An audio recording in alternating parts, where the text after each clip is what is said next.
जिन्ना chair साडा border नहीं खुलता साडे विच बेअंत गरीबी रहूगी। जे अपना बॉर्डर हुण पाकिस्तान दे नाल खुलदा ते इस जिन्स दी कीमत इत्थे 2400 रुपया क्विंटल मिल रही है। नाल इत्थों लाहौर सिर्फ 15-16 मील है। साडे नेड़े भी पाकिस्तान दियां मंडियां उत्थे जाके जे बिकूगी इहदा भाव 3400 रुपया क्विंटल होगा। और जिहड़ी साडी सेंटर दी सरकार है ये कहती है कि इहदा खात्मा सुसर भी खा जाए, चूहे भी खा जान, चोर भी लुट के ले जान, पर मनुख के मुंह के विच ना पवे जो करके वो मनुख मुसलमान है। ये सारी पॉलिसी हिंदुत्व दी है। ये जड़ी बीजेपी RSS सरकार है ये क्यों करके सिख ते मुसलमान के खिलाफ है। इस करके सारा ढांचा इन्होंने रचाया हुआ है। ये मतस्वी सरकार इसने अपना बेड़ा बिठाना है ते नाल साडा बेड़ा ये वश बिठाउणगे। मैं तुहाडा सारिਆਂ ਦਾ बहुत ऋणी है। सारे जथेदार साहबान का संधू साहब का जिन्हों ने इत्थे सारा इंतजाम किया, सारिया बीबियां का जिन्होंने मेहनत करके अज इत्थे बॉर्डर के उत्ते आके पंथ की गल, पंजाब की गल और जिहड़ा गरीब है अपना खेत मजदूर है, जिमींदार है, उसकी गल आपां कर रहे हैं। जिन्ना चेर साडा बॉर्डर नहीं खुलता साडे विच बेअंत गरीबी रहूगी। हुण पंजाब एक इहो जिहा सूबा है ते नाल लगदा हरियाणा भी इहो जिहा सूबा है जिथे सिख खेती करते हैं, राजस्थान दे विच भी करते हैं, मध्य प्रदेश यूपी दे विच भी करते हैं। ते जिहड़ी हुण जिन्स मंडियां दे विच आ रही है इहदी जदों बकाई होऊगी ये फिर दूर दूर के गोदामां दे विच भेजी जाऊगी जिथे गलूगी, सड़ूगी, खराब होगी। पर जे अपना बॉर्डर हुण पाकिस्तान के नाल खुलदा ते इस जिन्स की कीमत इत्थे 2400 रुपया क्विंटल मिल रही है। और नाल इत्थों लाहौर सिर्फ 15-16 मील है। इस तो साडे नेड़े भी पाकिस्तान दियां मंडियां उत्थे जाके जे बिकूगी इहदा भाव 3400 रुपया क्विंटल होगा। जिहदा मतलब है जिहड़ा साडा किसान मजदूर 1 क्विंटल अपनी कणक बेचदा है उसनूं 1000 रुपये का घाटा पै रहा है। ये बड़े अफसोस की गल है। ते सारी कणक ने गोदामां दे विच जाना ते जे असीं पाकिस्तान, सेंट्रल एशिया, उज़बेकिस्तान इन्हां मुल्कां दे विच भेजीए ते फिर कणक गोदामां दे विच सड़ूगी नहीं, खराब नहीं होगी। ये सीधी कणक ਤਾਂ ਆਟਾ ਬਣੂਗਾ, ਆਟੇ ਦੇ ਪੇੜੇ ਬਣਨਗੇ, ਪੇੜੇ ਦੀ ਰੋਟੀ ਬਣੂਗੀ। ਇਸ ਕਣਕ ਨੇ ਇਸ ਤਰ੍ਹਾਂ ਆਪਣੀ ਮਨੁੱਖਤਾ ਦੀ ਫਾਇਦਾ ਦੇ ਲਈ ਖਪਤ ਹੋਣਾ ਹੈ। नहीं तो इसे कणक ने बहुत खराब होना है, चोरा ठग्गा ने बेचनी है और बीज नाल इसने खराब होना है, सुसरी पैनी है, चूहे ने खाना है। और जिहड़ी साडी सेंटर दी सरकार है ये कहती है कि इहदा खात्मा सुसर भी खा जाए, चूहे भी खा जान, चोर भी लुट के ले जान, पर मनुख के मुंह के विच ना पवे, क्यों करके वो मनुख मुसलमान है। ये सारी पॉलिसी हिंदुत्व दी है। अज जे बॉर्डर खुलदा ते तुहानूं मैं दस दें इस देश की GDP 1% उत्ते जाऊगी ते 60 तो 70 लाख बेरोजगारी खत्म होगी। तुहानूं कोई नौजवान भुखी चिट्टा बेचदा नहीं नजर आऊगा, वो अपने काम ते धंधे ते लग्या होगा, ਉਹਦੇ ਕੋਲੇ ਨੌਕਰੀਆਂ ਹੋਣਗੀਆਂ, ਉਹਦੇ ਕੋਲੇ ਪੈਸਾ ਹੋਊਗਾ। ਉਹਨੂੰ ਕੀ ਲੋੜ ਹੋਊਗੀ ਕਿ ਕਦੇ ਸਮੈਕ ਵੇਚਦੇ, ਚੱਟਾ ਵੇਚਦੇ, ਭੁੱਖੀ ਵੇਚਦੇ। ਇਹ ਬਿਲਕੁਲ ਇਹ ਜਿਹੜੀ BJP RSS ਸਰਕਾਰ ਹੈ ਇਹ ਕਿਉਂ ਕਰਕੇ ਸਿੱਖ ਤੇ ਮੁਸਲਮਾਨ ਦੇ ਖਿਲਾਫ ਹੈ। इस करके सारा ढांचा इन्होंने रचाया हुआ है। अज सुप्रीम कोर्ट का वक्फ बोर्ड का फैसला हो रहा है। ਜਿਹੜੀਆਂ ਹਿੰਦੂਆਂ ਦੀਆਂ ਸੰਸਥਾ ਹੈਗੀਆਂ ਉਹਨਾਂ ਦੇ ਵਿੱਚ ਮੁਸਲਮਾਨ ਪਾਉਂਗੇ। ਸੋ ਮੇਰਾ ਮਤਲਬ ਹੈ ਕਿ ਇਹ ਮਤਸਵੀ ਸਰਕਾਰ इसने अपना बेड़ा बिठाना ते नाल साडा बेड़ा ये वश बिठाउणगे। पर असी तकड़े बणीए, एकता करिए। किसान यूनियनां नूं मैं बड़ी वारी कहा कि भाई जिहड़ा सियाणा जरनैल हुंदा जे उहदा मोर्चा किते फेल हो जाए ਉਹ ਨਵਾਂ ਰੁੱਖ ਲੱਭਦਾ। ਸੋ ਜੇ ਉਹਨਾਂ ਨੇ ਨਹੀਂ ਕੀਤਾ ਫਿਰ ਆਪਾਂ ਨੇ ਕਰਤਾ ਵਾਘਾ ਬਾਰਡਰ, ਸੁਲੇਮਾਨ ਕੀ ਵੀ ਕਰ ਦਾਂਗੇ, ਹਸੈਣੀ ਵਾਲਾ ਵੀ ਕਰ ਦਾਂਗੇ। ਔਰ ਸਾਰੀ ਦੁਨੀਆ ਦੇ ਵਿੱਚ ਅਸੀਂ ਆਵਾਜ਼ ਉਠਾਵਾਂਗੇ ਕਿ ਸਾਡਾ ਖਾਤਮਾ ਕੀਤਾ ਜਾਂਦਾ ਹੈ। ਇੱਥੇ ਟਰੈਕਟਰ ਬਣਦੇ ਹੈ, ਕੰਬਾਈਨਾਂ ਬਣਦੀਆਂ, ਖੇਤੀਬਾੜੀ ਦਾ ਸਮਾਨ ਬਣਦਾ।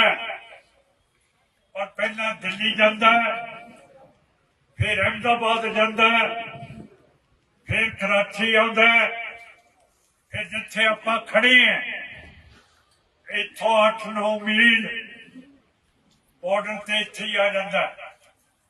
ਇੱਥੋਂ ਦਾ ਮਾਲ ਬਣਿਆ ਇੱਥੇ ਵਾਪਸ ਸਾਡੇ ਬਾਰਡਰ ਦੇ ਉੱਤੇ ਆਉਂਦਾ। ਇਹਦਾ ਕੀ ਮਤਲਬ ਹੈ ਕਿ ਸਾਨੂੰ ਖਰਾਬ ਕਰਨਾ ਹੈ। ਸਾਡੇ ਵਪਾਰੀ ਹੈ, ਸਾਡੇ ਮਸ਼ੀਨ ਵਾਲੇ, ਬਣਾਉਣ ਵਾਲੇ, ਵੱਡੇ ਵੱਡੇ ਅਹੁਦਿਆਂ ਤੇ ਇੰਜੀਨੀਅਰ ਹੈ, ਮਾਲਕ ਨੇ, ਸਾਰਿਆਂ ਨੂੰ ਤੰਗ ਕੀਤਾ ਹੋਇਆ ਹੈ ਕਿ ਅਸੀਂ ਘੱਟ ਗਿਣਤੀਆਂ ਨੂੰ ਰਹਿਣ ਨਹੀਂ ਦੇਣਾ। ਆ ਬਾਜਵੇ ਦੇ ਉੱਤੇ ਇਲਜ਼ਾਮ ਲਾਤੇ ਕਿ ਉਹ ਪਾਕਿਸਤਾਨ ਤੋਂ ਕਿਵੇਂ ਪਤਾ ਲੱਗਿਆ ਕਿ ਉੱਥੋਂ ਕਿੰਨਾ ਬਰੂਦ ਆਇਆ। ਹੁਣ ਸਾਡੇ ਸਾਰਿਆਂ ਦੇ ਤਾਲੁਕਾਤ ਪਾਕਿਸਤਾਨ ਦੇ ਨਾਲ ਹੈ। ਕਿਹੜਾ ਸਿੱਖ ਹੈ ਜਿਹਦੇ ਤਾਲੁਕਾਤ ਨਹੀਂ ਹੈ? ਉਹ ਸਾਡੀ ਧਰਤੀ ਹੈ। ਸਾਨੂੰ ਉੱਥੋਂ ਗਾਂਧੀ ਨਹਿਰੂ ਜਿਹੜੇ ਤੇ ਅੰਗਰੇਜ਼ ਨੇ ਬੇਦਖਲ ਕੀਤਾ ਹੋਇਆ ਹੈ। ਤੇ ਕਿਹੜਾ ਬੰਦਾ ਕਿ ਆਪਣੀ ਜੰਮ ਵਾਲੀ ਧਰਤੀ ਦੇ ਨਾਲ ਪਿਆਰ ਨਾ ਰੱਖੇ? ਇਹ ਬਾਜਵੇ ਵੀ ਪਾਕਿਸਤਾਨੀ ਹੈਗੇ ਹੈ, ਮੈਂ ਵੀ ਪਾਕਿਸਤਾਨੀ ਹੈਗਾ। ਤੇ ਜਿਹੜੇ ਸਰਦੀਆਂ ਦੇ ਵਿੱਚ रूस तो चीन तो परिंदे आउंदे हैं, बखतां आउंदियां। हुण इस महीने तो पहला गर्मी की रुत आउण तो वापस अपने घर चले जाते हैं रूस ते चीन। असीं क्यों नहीं अपने घर वापस जा सकते? ये बहुत भारी 1947 ਦੇ ਵਿੱਚ ਜਿਹੜੇ ਸਾਡੇ ਵੱਡੇ ਵੱਡੇ ਸਲਾਹ ਕਰਨ ਵਾਲੇ ਬੰਦੇ ਸੀਗੇ, ਉਹਨਾਂ ਨੇ ਪੰਜਾਬ ਨੂੰ ਤੋੜ ਦਿੱਤਾ। ਤੋੜਨ ਦੇ ਮਤਲਬ ਕੀ ਹੈ ਕਿ ਸਿੱਖ ਜਿਹੜੇ ਖੇਤੀਬਾੜੀ ਦੇ ਮਾਹਰ ਹੈ ਉਹ ਅੱਜ ਪਾਕਿਸਤਾਨ ਦੇ ਵਿੱਚ ਨਹੀਂ ਹੈ। ਉਹ ਅੱਜ ਪੰਜਾਬ, ਹਰਿਆਣਾ, ਯੂਪੀ, ਮੱਧ ਪ੍ਰਦੇਸ਼ ਦੇ ਵਿੱਚ, ਤਰਾਈ ਦੇ ਵਿੱਚ ਹੈ, ਜਿੱਥੇ ਮਣੀ ਮੂਲ ਹਜ਼ਾਰਾਂ ਲੱਖ ਟਨ ਕਣਕ ਸਾਨੂੰ ਦਿੰਦੇ ਆ। ਮੈਂ ਇੱਕ ਵਿਸਾਖੀ ਗਿਆ ਸੀਗਾ ਪਾਕਿਸਤਾਨ ਤੇ ਮੈਂ ਹੈਰਾਨ ਹੋ ਗਿਆ। ਕਣਕਾਂ ਜਿਵੇਂ ਅੱਜ ਪੱਕੀਆਂ ਹੋਈਆਂ ਇਸੇ ਤਰ੍ਹਾਂ ਉੱਥੇ ਪੱਕੀਆਂ ਸੀਗੀਆਂ। पर साथ संगत जी वो इकसार नहीं सी। बहुतियां दे विच गुल्ली डंडा सी। हुण जे गुल्ली डंडा कणक तो ज्यादा होए फिर स्वाद कणक होनी है। ये सारा घाटा पाकिस्तान नूं पिया जिन्हां ने सिख बाहर कढते गांधी दे नेहरू ते हुक्म दे उत्ते। अजे भी आपां नूं अकल होनी चाहिए है कि जे परमाणु हथियार मोदी ते अमित शाह कहते हैं कि गुजरात दे विच ना डिगे कि ये ना पाकिस्तान पंजाब ना इंडिया पंजाब दे विच डिगे, साडी विरासत खत्म हुंदी है, साडी मनुखता खत्म हुंदी है। जिन्ना प्यार इन्हां नूं गुजरातियां नाल है उन्ना ही प्यार साडा पंजाबियां दे नाल है। बेशक कोई भी मजहब होए, जिहड़ी कांगड़ा दी चाह बनदी है, उगदी है, पैदा हुंदी है, ये सारी अंबरसर तो अफगानिस्तान जाया करदी सी। इत्थे रोक ला के हिंदुत्व ने वो भी खत्म कर दिता है। सारे पासे सानू हनेर दिखदा, दिन कदे दिखदा ही नहीं। इड्डा बुरा हाल ये हिंदुत्व ने अपने मजहब दे करके साडे उत्ते कीता। जे बॉर्डर खुलूगा नौकरियां पैदा होंगी 70 लाख, फिर स्मगलिंग लिए केड़ा तैयार होगा? कोई भी नहीं। ਇਹਦੇ ਵੱਲ ਨਾ ਇਹ ਭਗਵੰਤ ਸਾਹਿਬ ਦੀ ਅਕਲ ਚੱਲੂਗੀ, ਨਾ ਅਮਿਤ ਸ਼ਾਹ ਦੀ, ਨਾ ਮੋਦੀ ਦੀ, ਜਿਹੜੇ ਪੁਆੜੇ ਦੀ ਜੜ ਨੇ। ਇਹਨਾਂ ਨੂੰ ਅਮਨ ਨਹੀਂ ਸਮਝਦਾ। ਇਹ ਸਿਰਫ ਘੱਟ ਗਿਣਤੀ ਤੇ ਮੁਸਲਮਾਨਾਂ ਦੇ ਵੈਰ ਕੱਢਣ ਨੂੰ ਆਏ ਹੋਏ ਹੈ। ਹੋਰ ਇਹਨਾਂ ਦਾ ਜਿਉਣ ਦਾ ਰਾਜ ਕਰਨ ਦਾ ਮਕਸਦ ਹੀ ਹੈ ਨਹੀਂਗਾ। ਜੇ ਸਮਗਲਿੰਗ ਘਟੂਗੀ ਪਿਆਰ ਵਧੂਗਾ, ਪਿਆਰ ਵਧਣ ਦੇ ਨਾਲ ਹਿੰਦੂ ਤੇ ਮੁਸਲਮਾਨ ਦੀ ਜਿਹੜੀ ਦੁਸ਼ਮਣੀ ਹੈ ਉਹ ਘਟੂਗੀ। ਕਿਉਂ ਕਰਕੇ ਵਪਾਰ ਚੱਲ ਪੈਣਾ। ਮੈਨੂੰ ਜਿਹੜਾ ਹਿੰਦੂ ਪੁੱਛਦਾ ਕਹਿੰਦਾ ਕਿ ਜੀ ਜੇ ਬਾਰਡਰ ਖੋਲਤਾ ਤੇ ਟੈਰਰਿਜ਼ਮ ਆ ਜਾਊਗੀ। ਕਾਹਦੀ ਟੈਰਰਿਜ਼ਮ ਆਊਗੀ? ਸਾਡਾ ਭਰਾ ਹਿੰਦੂ ਪਾਠ ਕਰਦਾ, ਪੂਜਾ ਕਰਦਾ। ਕਾਹਦੀ ਪੂਜਾ ਕਰਦਾ? ਪੈਸੇ ਦੀ ਪੂਜਾ ਕਰਦਾ। ਜੇ ਪੈਸੇ ਦੀ ਪੂਜਾ ਕਰਦਾ ਤੇ ਫਿਰ ਪੈਸਾ ਆਊਗਾ ਕਿ ਟੈਰਰਿਜ਼ਮ ਆਊਗੀ? ਕਮਲੀਆਂ ਗੱਲਾਂ।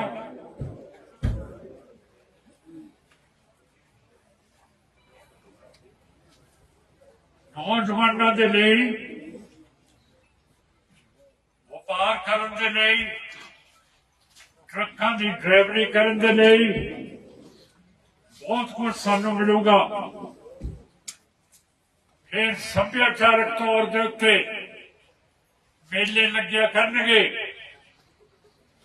ਜਿਹੜੇ ਅਸੀਂ ਆਪਣਾ ਵਿਰਸਾ ਹੀਰ ਰਾਂਝੇ ਤੇ ਸਾਰਿਆਂ ਦਾ ਭੁੱਲ ਗਏ ਹੈ, ਉਹ ਵਾਪਸ ਆਊਗਾ।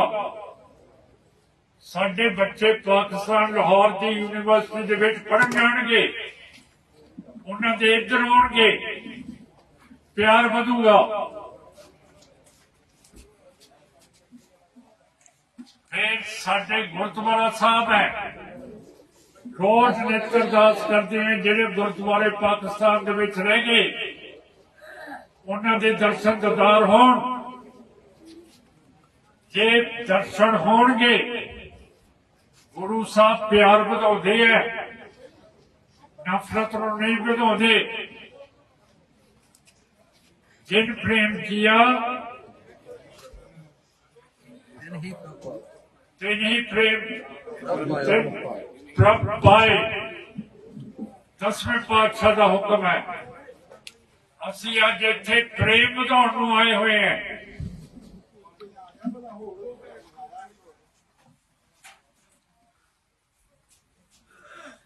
ਜਿਹੜੀਆਂ ਟੱਬਰ ਵਿਛੜ ਗਏ ਹੈ, ਮੈਂ ਐਮਪੀ ਹੈਗਾ ਸੰਗਰੂਰ ਦਾ ਸੀਗਾ, ਮੇਰੇ ਹਲਕੇ ਦੇ ਵਿੱਚ ਮੁਸਲਮਾਨ ਹੈ, ਉਹਨਾਂ ਦੀਆਂ ਵਿਆਹਾਂ ਸ਼ਾਦੀਆਂ ਪਾਕਿਸਤਾਨ 'ਚ ਹੋਈਆਂ, ਕਿੰਨਿਆਂ ਨੂੰ ਮੈਂ ਵੀਜ਼ੇ ਲੈ ਕੇ ਦਿੰਦਾ, ਕਈਆਂ ਦੇ ਕੰਮ ਕਰਾਉਂਦਾ। ਕਿਉਂ ਕਰਕੇ ਜਿਹੜੇ ਪਾਕਿਸਤਾਨ ਤੋਂ ਉਹਨਾਂ ਦੇ ਰਿਸ਼ਤੇਦਾਰ ਆਉਂਦੇ ਆ, ਉਹਨਾਂ ਨੂੰ ਇੱਥੋਂ ਬਾਗੇ ਤੋਂ ਲੈ ਕੇ ਦਿੱਲੀ ਜਾ ਕੇ ਲਾ ਦਿੰਦੀ ਹੈ। ਮੈਂ ਕਿਹਾ ਇਹਨਾਂ ਨੂੰ ਲੁਧਿਆਣੇ ਕਿਉਂ ਨਹੀਂ ਲਾਉਂਦੇ? ਇੰਨਾ ਖਰਚਾ ਮੁਸਲਮਾਨਾਂ ਤੇ ਪਾ ਦਿੰਦੀ ਹੈ ਕਿ ਦਿੱਲੀ ਦੇ ਵਿੱਚ ਹੋਟਲ ਦਾ ਖਰਚਾ, ਹੋਰ ਖਰਚਾ, ਫਿਰ ਉਹ ਵਾਪਸ ਮਲੇਰਕੋਟਲੇ ਲੈ ਕੇ ਆਉਂਦੇ ਹੈ।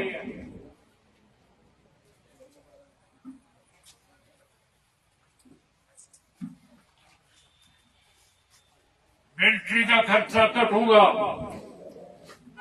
ਮਿਲਟਰੀ ਦੇ ਕੋਲੇ ਅਜੇ ਵੀ ਵੱਧ ਨਮੂਨੇ ਦੇ ਹਥਿਆਰ ਹੈ ਨਹੀਂ ਗਏ। ਜੇ ਹੈ ਨਹੀਂ ਗਏ ਤਾਂ ਫਿਰ ਜੇ ਸੁਲ੍ਹਾ ਹੋਊਗੀ ਤੇ ਇੱਥੇ ਅਮਨ ਪੈਦਾ ਹੋਊਗਾ। ਸੋ ਇਹ ਸਾਰੀਆਂ ਚੀਜ਼ਾਂ ਆਪਾਂ ਦੇਖੀਏ ਕਿ ਸਾਡੇ ਨਾਲ ਕਿਹੜਾ ਘਾਟਾ ਪੈ ਰਿਹਾ ਹੈ। ਤੇ ਮੈਂ ਬੇਨਤੀ ਕਿਸਾਨ ਯੂਨੀਅਨਾਂ ਨੂੰ ਵੀ ਕਰੂੰਗਾ ਕਿ ਜੇ ਸਾਡੀ ਗੱਲ ਮੰਨਣਗੇ, ਅਸੀਂ ਅਗਲੇ ਮਹੀਨੇ ਸੈਣੀ ਵਾਲੇ ਵੀ ਇਹੋ ਜਿਹਾ ਇਕੱਠ ਕਰਾਂਗੇ, ਉੱਥੇ ਆ ਜਾਣ। ਜੇ ਉੱਥੇ ਉਹਨਾਂ ਨੇ ਸਾਨੂੰ ਲੰਡੀ ਚੂਈ ਦੇਣੀ ਹੈ ਤੇ ਫਿਰ ਅਸੀਂ ਸੁਲੇਮਾਨ ਤੇ ਵੀ ਕਰਾਂਗੇ। ਇਹਦੇ ਨਾਲ ਤੁਹਾਡੀ ਬਦਨਾਮੀ ਹੋਊ। ਕਿ ਜਿਹੜੀ ਪਾਰਟੀ ਵਪਾਰ ਵਧਾਉਣਾ ਚਾਹੁੰਦੀ ਹੈ